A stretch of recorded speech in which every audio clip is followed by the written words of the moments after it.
Hello everyone, my name is Leonie, welcome back to the channel. When I say ice hockey, Edward Cullen, getting cozy and invasions of privacy, you may think that all of those things have nothing in common. Although Edward Cullen and invasion of privacy definitely has something in common. But all of these things are related to bookish trends of the last year. And since we have almost reached the end of 2023, I thought it would be fun to kind of look back on all of the trends that have been going on in publishing, in books, on Book Talk, and just think about which ones we want to leave behind in 2023 and which ones we want to see more of. And obviously this is going to be my opinion, but I'm mostly making this video to hopefully get some fun little discussion started. I'm drinking lemon and orange tea today and it's steaming.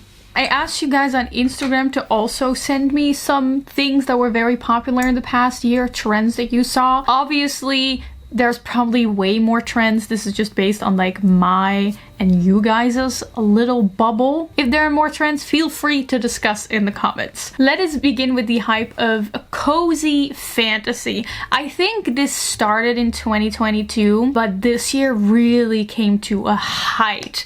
Like if I go into a bookstore, there's suddenly so many books that are named like the Pumpkin Spice Cafe. Or, whoa, there was one with a bard that I saw. Till Death Do Us Bard. And then, of course, we have the legends and lattes that started it all, basically. And there's not just cozy fantasy. There's also, you know, cozy mystery, cozy romance in, like, small towns, that kind of stuff. Everything is cozy, and I've really noticed that the past 2 years, cozy has become the buzzword for everything, to kind of signal that they have a comfortable, not too formal vibe. I'm gonna be honest, I personally think that the word cozy is starting to be overused because everything is being called cozy to the point that it's slowly starting to lose its meaning for me. But I do like the trend of cozy fantasy. It's not entirely my personal thing. I do like seeing that it has caused this trend in fantasy publishing. The past few years, grimdark fantasy has been a big trend where every fantasy book was incredibly dark and incredibly violent. And now we see this shift towards the opposite, where suddenly a lot of fantasy books are very cozy, are very fairy tale-like, are not too like violent or too high on the stakes, where even very famous fantasy authors, epic fantasy authors like Brandon Sanderson are coming out with books that lean more towards the cozy fantasy category. And it's fun to see that change. I'm not sure why this has happened. My personal theory is that we kind of got an urge for this kind of cozy fantasy during the COVID times, because that's when cozy gaming became a big thing, while everyone was playing Animal Crossing, and people just kind of wanted fantasy that made them not think about the violence in the world, and instead of that, the complete opposite, just thinking about cozying up like you're a little mouse in a little big cute chair. I'm pretty certain we're gonna see more of it, and I'm also not against it. It's just that I personally prefer a little bit more darker fantasy, which definitely still exists, but because of that personal preference, I'm just gonna put it in. That was great. And now let's move on to something else. One of my favorite things this year was the Hunger Games Renaissance, and I used the Whistle Edit Josh Hutcherson meme for this because was that a beautiful meme this year? It really was. Like spring, summertime, there was a little bit of a Hunger Games renaissance because the trailer for the Hunger Games prequel, The Ballad of Songbirds and Snakes, came out, and I already loved that. And then The Ballad of Songbirds and Snakes came out, and everyone just exploded in their fandom, their feelings for the Hunger Games again, and I loved it.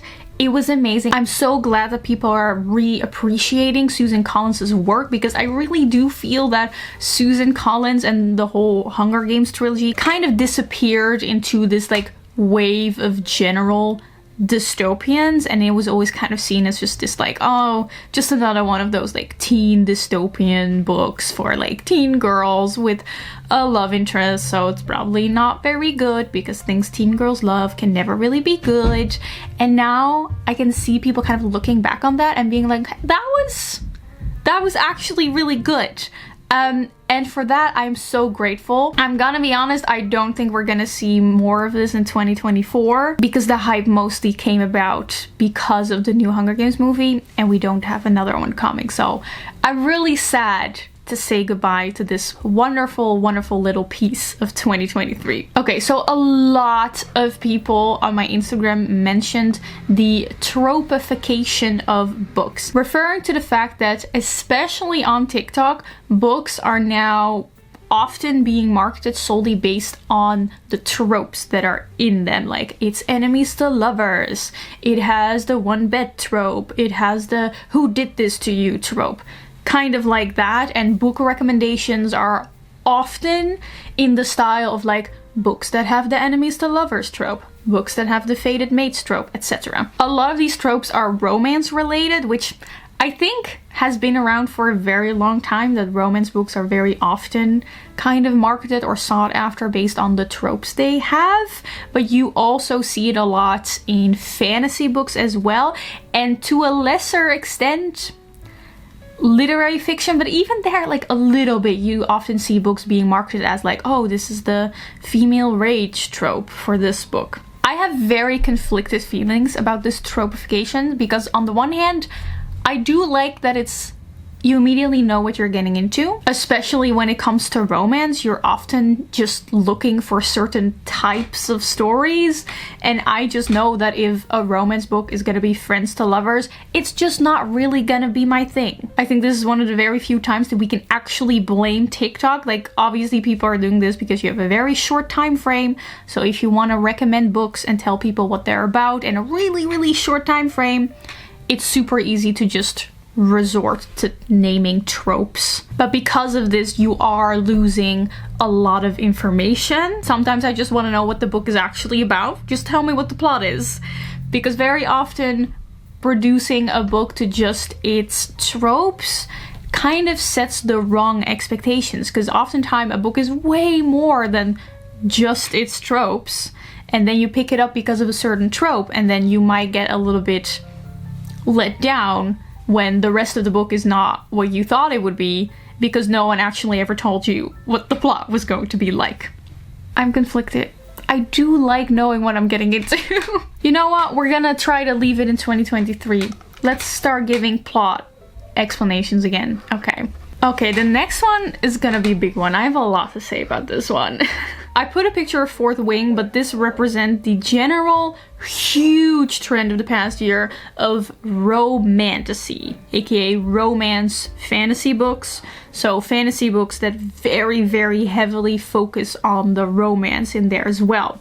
It is so popular that the Goodreads Choice Awards has added a new category to its Choice Awards named Romantasy, because it's just so popular and also so distinct from other fantasy books. Examples would be Fourth Wing, A Court of Thorns and Roses. I love the idea of this genre because I like romance and I like fantasy, so together would be great. Personally, haven't had much luck with it. Most of the romantasy books I read, I truly dislike. The only one that I've genuinely enjoyed are Serpent and the Wings of Night and Divine Rivals. But I do have a theory on why this genre is so popular. Okay, let's get into it. I could make like a whole video essay on this, probably for most of the categories we're gonna talk about today. But these are just like my initial thoughts, so let me know what you think. Okay, here goes my theory. So a lot of specifically girls really got into fantasy because they were introduced to it through young adult fantasy. Young adult fantasy has been super popular for a very long time, but it's also gotten a lot of criticism from adult fantasy readers saying that young adult fantasy is just kind of bad. And especially adults who read young adult fantasy were often criticized for still reading young adult fantasy, because why would you do it when adult fantasy is so much better? The thing is that, and I think I made a video about this like 3-4 years ago, that the difference between young adult fantasy and adult fantasy is a lot more than just the age difference. Young adult fantasy was the place to go if you wanted a female main character. If you wanted a female main character written from first-person perspective, there were just certain tropes that were a lot more common in YA fantasy, like having this girl figuring out that she has like special powers. The whole enemies to lovers thing was a little bit more common there. It often had lighter world building, but instead focused a little bit more on the characters and their thoughts. Whereas adult fantasy was often very heavy on the world building, lots of head hopping where you just go through a lot of characters.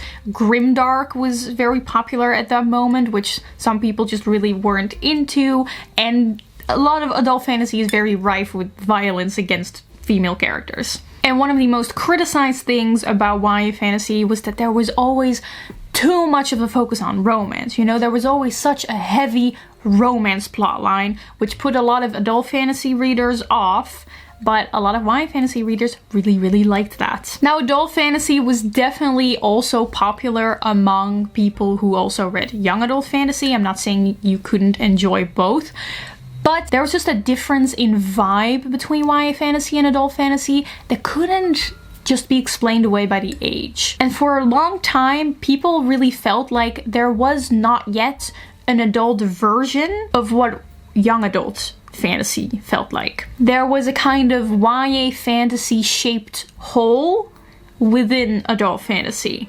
And my theory is that Romantasy is now filling that YA fantasy shaped hole in adult fantasy. Because most romance fantasy books really feel like young adult fantasy books in that they have light world building, they have mostly like female main characters, first person point of view, you focus more on characters, and there's, of course, it's in the name, very heavy focus on the romance. It has that YA fantasy vibe, except it's more mature. Like there's often sex and a lot more violence, so technically it's more like it's a little older. So I really think that a lot of people who grew up on reading young adult fantasy books now really like the Romantasy genre because they basically have that vibe of YA fantasy books, except their adult fantasy book. Like that hole within the adult fantasy sphere has finally been filled, and it's been filled by Romantasy. And I actually also think a lot of older YA fantasy books could also be considered Romantasy, like Shadow and Bone, especially like The Wrath and the Dawn, The Kiss of Deception. And I like that we now finally just have a term for it. So instead of people being like, it's not real fantasy, those YA fantasy books, they're just bad fantasy, now we can just be like, it's just Romantasy. Okay, it's a different genre. Something else. We have been reading Romantasy all this time. Although I personally think a lot of it that is out right now is really not good, I have faith in this genre. I think Leigh Bardugo's next book can be considered Romantasy, although of course I'm not sure yet because I haven't read it yet. But I'm excited to see more of this, and I hope it gets better. Okay, so the next one, a lot of people mentioned silent book reviews, which is kind of a trend right now on Reels and on TikTok. I think it's very funny.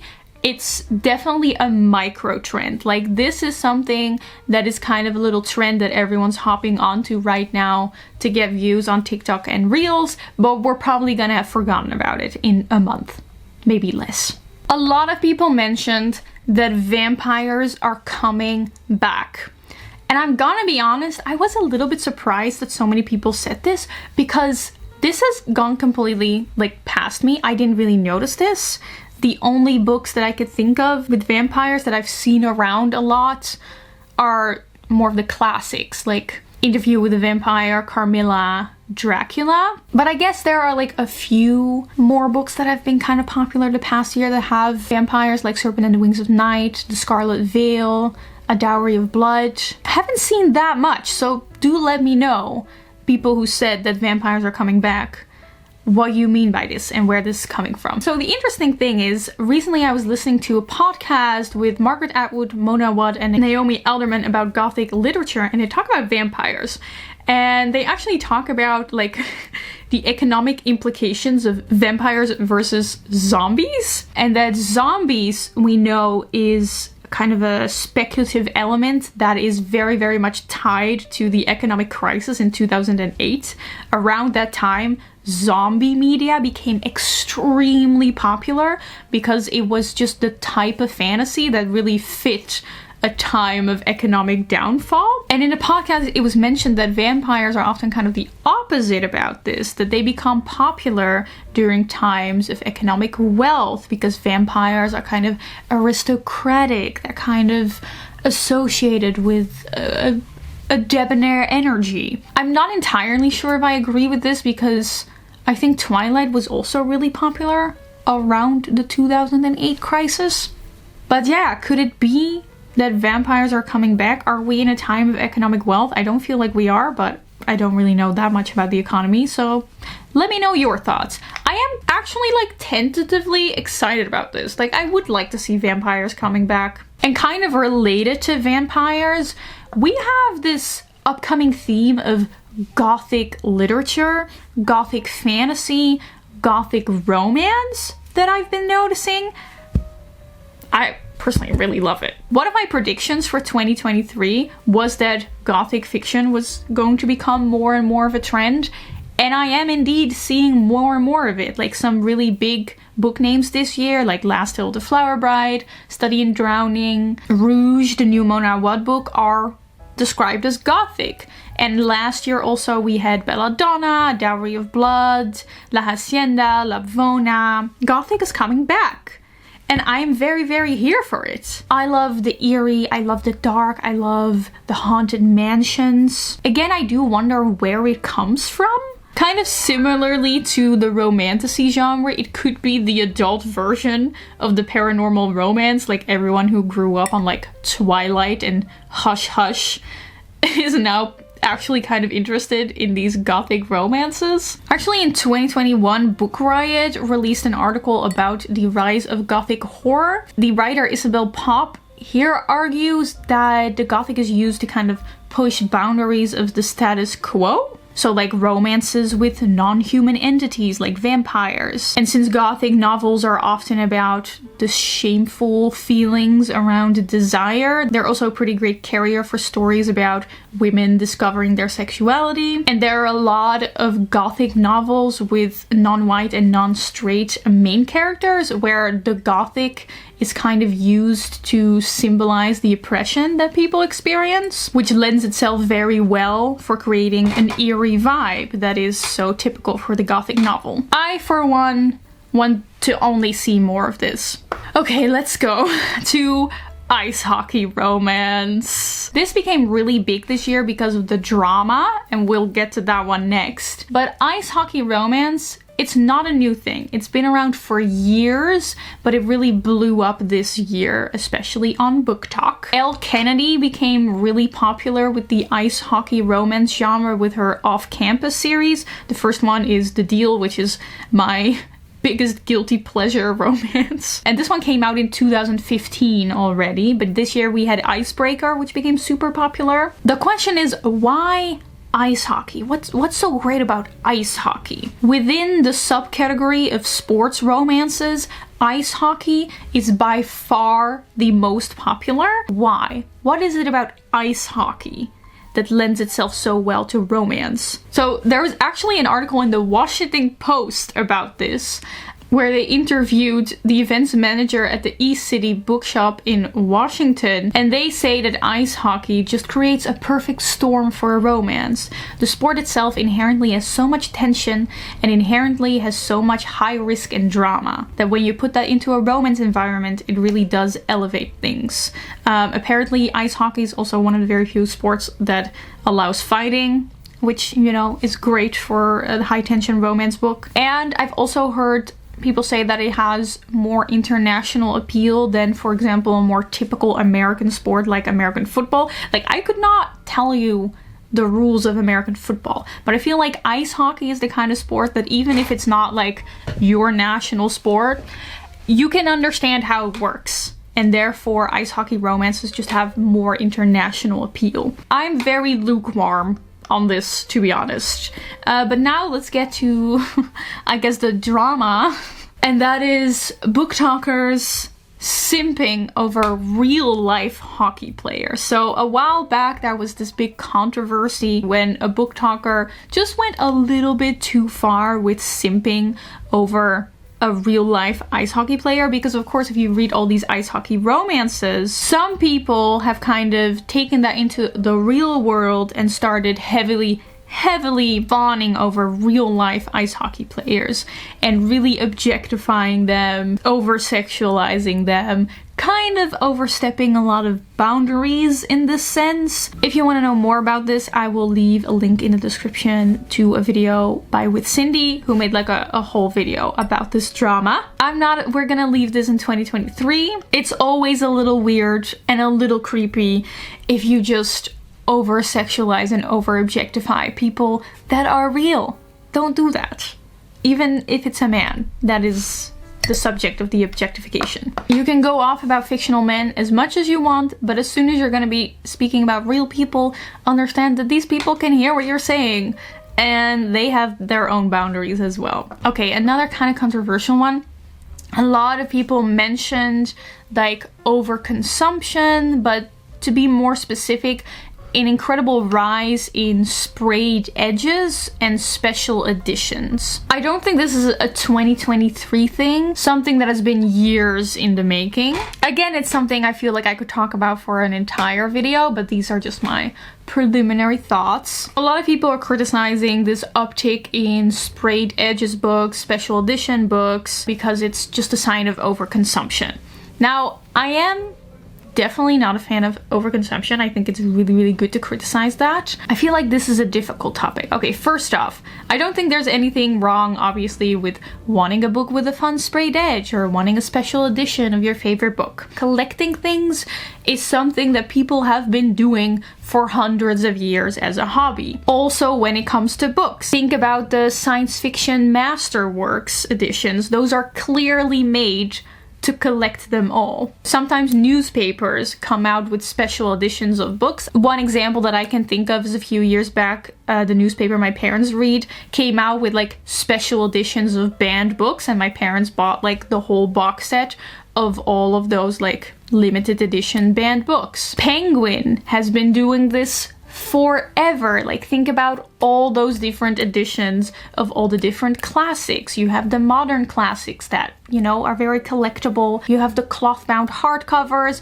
but then you also have the paperback versions. They're all in the same style to kind of encourage collecting them and getting them all in the same edition. Special editions and collectible books have been around for a very long time. But people look at this and think, oh yeah, that's kind of like expected behavior from a bookworm. But then they look at this and see someone who is shallow and consumerist. And I think the main difference is that the second one, aesthetically, is more colorful, it is associated with book talk and the young women that are often on it, and therefore people are way quicker to criticize it. People love pointing at book talk and the young women on it and blaming them for ruining reading. That being said, I do think it's good to always remain critical of our own consumer behaviors. It's undeniable that the past I guess you'd say 100 years, there's been a trend towards consumerism, materialism. We are seeing this creep into every single industry, and, you know, inevitably we're also seeing a kind of creep into the book industry. Some people have been comparing the book industry to fast fashion. I think that's a little bit too far. I don't think the book industry can be compared to fast fashion at all currently at its current stage. But I do think the fast fashion industry and also the fast furniture industry are kind of cautionary tales of something that could happen if you let consumerism go a little bit too wild in an industry. You know, you get a loss of quality because everything needs to be made cheaper. You start getting horrible working conditions because the industry is going to outsource the work towards countries that are a lot cheaper and don't really have labor laws. And it's also usually bad for the environment. So yeah, I do think that it's good that people in in the book community are being wary of this, that people are starting to ask themselves like, are we being pushed towards consumerism more? What are these companies saying to us? You need another edition of this book because this one has sprayed edges. You need to collect all the special editions of your favorite books, otherwise you're not a real fan. Like, it's good to be critical about the messages that companies that are just trying to sell something are sending to you. So yeah, I don't think there's anything wrong with enjoying collecting a little special edition or buying books with sprayed edges. Just be mindful of consumerism. That's just like a general tip I have. Oh, I actually put 2 in them. That was not supposed to happen. Oh well. Can I still delete this? I can't. Okay, it's just gonna sit there. So yeah, overconsumption, for sure, we can leave that in 2023, but just having a little sprayed edge or a cute little special edition once in a while, I think that's fine. I don't really care. Oh, and we're ending this video by talking about all of the Colleen Hoover related things. So Colleen Hoover is an extremely popular author. That's not a 2023 thing. That has been going on for years. I've only read Ugly Love by her and I really didn't like it, and her books generally, despite being extremely popular, are also heavily criticized, not just for being poorly written, but also for more serious things like romanticizing abuse and very toxic relationship behavior. So if you walk into a bookstore, she will still be like the author that is like presented to you on like a huge platter of like, this is it for everyone. So I personally think Colleen Hoover itself and her books, we can leave it in 2023. Let's move on to other books. But something that is very specifically a 2023 trend is to also hate on Colleen Hoover. The past year, I've seen so many YouTube videos of people reading and then critiquing and kind of making fun of Colleen Hoover's books, and that is very much a 2023 thing. Even among people who normally do not make videos about books, I've seen it become kind of a trend to read her books and then kind of criticize them, often in a very funny way. I think this is really great, especially an author that is as huge as she is, definitely deserves some pushback. I will say, maybe controversial, that was great, and it's done now. You know, at what point does this stop being genuine critique of Colleen Hoover, and at what point does it just accidentally become more marketing for her books? So yeah, I would love to see more Colleen Hoover criticism once she starts coming out with new books, but I really do feel like we can leave the criticism of It Ends With Us in 2023. Okay, and the last one, you thought this video was almost gonna be over, but this is also another really big one.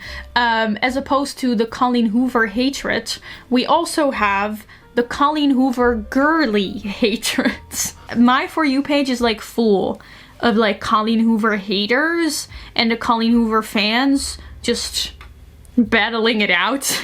But this big hatred for Colleen Hoover books has kind of led to something else, and that is a big hatred for girls who like Colleen Hoover. Have you noticed that when people say, especially when girls say that they like reading or that they are on book talk, they very often will follow that up with a quick disclaimer of like, oh, but not those Colleen Hoover books. Like, oh, I'm not a Colleen Hoover girly though. Like that, no, I hate her. And it's kind of become a common joke also on book talk to be like, oh, you know, when she says she likes reading, but then she pulls out the Colleen Hoover books. Or the trend of like girls showing what they read and kind of contrasting themselves with people who read Colleen Hoover. Clearly, a lot of girls feel a very strong need to let everyone know that they hate Colleen Hoover and that they're not like those other stupid girls that enjoy Colleen Hoover. A lot of times when I see people make fun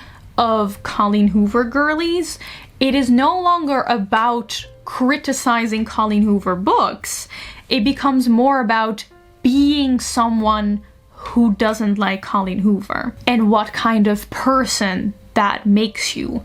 More intelligent, more critical, a more interesting person. It's becoming a bit of a personality trait. And I understand why this happens, because Colleen Hoover girlies are very much presented as these kind of like shallow girls. They're only reading their stupid romance. They're not reading real books. Being a Colleen Hoover girly is very strongly associated with book talk, which in turn is deemed in the public eye as very shallow. There's only bad books on there. Book talk has a pretty negative connotation. So if you're a young woman and you really like reading and you also kind of like going on book talk, people will project those negative connotations onto you. Oh, this girl says she likes reading and is on book talk? Okay, well, I guess I know what that means. You know, kind of like that. So I understand the desire to want to distance yourself from that projection, to distance yourself from that snap judgment that people will make. And how do people do that? By instantly saying, oh, but not that Colleen Hoover stuff. I'm not like a Colleen Hoover girl. Maybe in a way, being not a Colleen Hoover girly is the 2023 version of being not like other girls. People do it to protect themselves from the shallow girl allegations. Every day, us women have to battle the shallow girl allegations, okay? In turn, these people kind of end up tearing other women down. By the way, I'm not saying that we shouldn't criticize people who like Colleen Hoover. I do think, you guys know, I do think it's good to criticize Colleen Hoover. I disagree with the argument of, oh, let people just enjoy what they want to read. I do think it's a good idea to kind of encourage people who love Colleen Hoover to kind of think about why, and encourage them to kind of critically praise the way Colleen Hoover represents romance in her books. But there's no need to put yourself on a pedestal for not liking Colleen Hoover. Okay, there's a big difference between criticizing Colleen Hoover's books and turning it into a personality trait that you are not like those Colleen Hoover girls. So yeah, that's my 2 cents on the matter. So the hatred on the Colleen Hoover girlies, I think we can leave that in 2023 as well, and just be a little bit more mature about it. Wow, I talked a lot. That's just this channel, I guess. Let me know if you agree with my ranking. I'm sure there's gonna be very differing opinions, and maybe I have completely changed my opinion in a week from now. Anyway, subscribe for more book content in the upcoming year, 2024. Very excited.